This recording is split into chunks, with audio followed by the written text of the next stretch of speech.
Local gas prices will increase as supply diminishes. This refinery shutdown will probably cause less supply to the tune of an impact of 10 to 20 cents a gallon.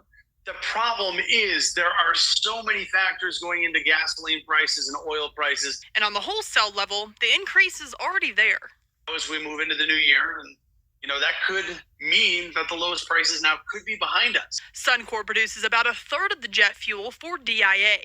DIA tells us they are learning more from Suncor, but at this point, they don't know if or how much of an impact this will have. Immediately, that refinery is not producing gasoline, diesel, or jet fuel into the market, and that has an impact on supply and demand.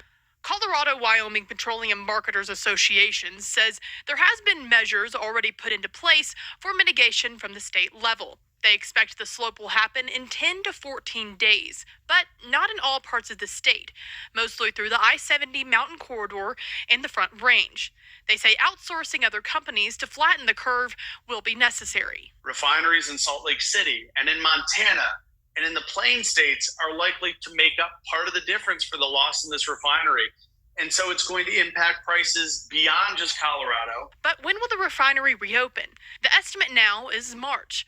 Greer Bailey, the Associate's spokesperson, says, quote, the association is extremely supportive of Suncor taking all necessary time to reopen safely. And while this will be a headache into the new year, there is no need to panic buy.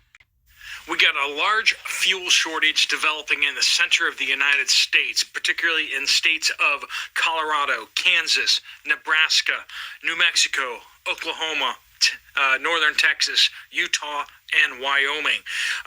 What is behind all this? We're going to get into that. The Suncor refinery has been shut down, and it produces a lot of diesel and gas for that whole area, and jet fuel as well. For the it's based out of Denver, Colorado. It's shut down due to several fires, and then of course the winter cold that came that shut down a number of refineries.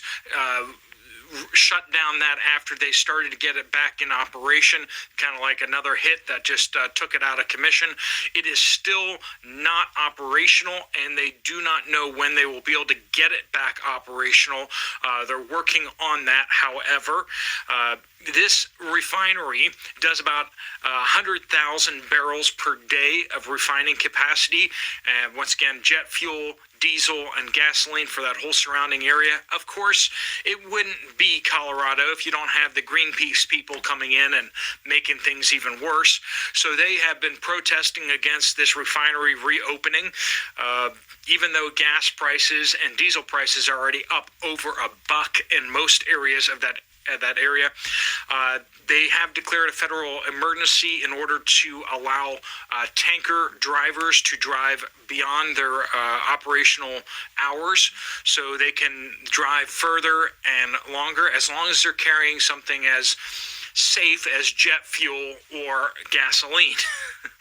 Sounds kind of ironic. All those safety rules that are there meant to protect all of us get waived in order for people to carry gasoline and jet fuel long distances. Of course, I do imagine that all the trucking industries, trucking companies that are working with this are being extremely safe. That is their job, and that is definitely what they're all about. So I do trust those companies a lot more than I do trust the government.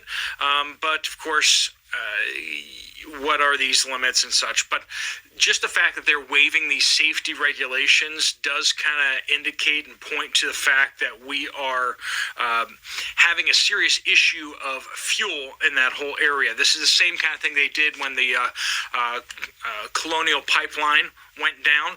Same thing when we lost that refinery out in Indiana. They put the state of emergency in, not because everything's crazy, but because they need to waive these safety rules so that the tanker trucks can drive further and to deliver more fuel because it's needed. So all that to say that even though prices are up $1.20 across a lot of that region, they are trying to work on getting the fuel into the area, but it is more difficult. Getting an extra 100,000 barrels per day worth of distillates into that whole area is is a challenge. They're using rail cars, of course. They're using the trucks. They've been having issues with the barges because the water levels are so low. We've been talking about that for months now, about how the water level in that area, and this is the worst time of year for water level, of course. So barges can't really get up in that area. Colorado's pretty high up as it is, but a lot of those lower laying areas, barges of gasoline and diesel are definitely the cheap way to go. Denver, Colorado Airport is going to be having issues with jet fuel, so it's going to be hard for them to get that there. So the prices on tickets may go up there. Airliners may need to bring in their own jet fuel. So we're seeing all that. So hopefully they're hoping to have this resolved in the next couple of months, but then they're saying that the backlog on catching back up on diesel and jet fuel and gasoline is going to be taking them into October. They're hoping to have restocked by October, things to normalize by then. The question is, just because they normalize by then, is there anything else that's going to go wrong before we get to that point? And that is a difficult question. We have the summer formulations of gasoline coming in June 1st, of course. Prices go up on gasoline. I was kind of surprised to hear that it's actually 40 to 50 cents. Did you guys know that that's how much the summer formulations add to the price? 40 to 50 cents per gallon of gasoline. That's more than I expected it to be. I thought it was more like, 15, 20 cents a gallon or something like that. But 40 to 50 cents a gallon, that's coming in on June 1st, to save the planet and stuff like that. Anyway, with the shortages in that area, stock up if you're in those areas, because you're probably going to be seeing some more spotty outages. We haven't heard of widespread outages of gasoline or diesel, but if you're traveling through those areas, or if you live in those areas, you might want to stock up a little bit so that you can make sure that you have enough to get you through the issue.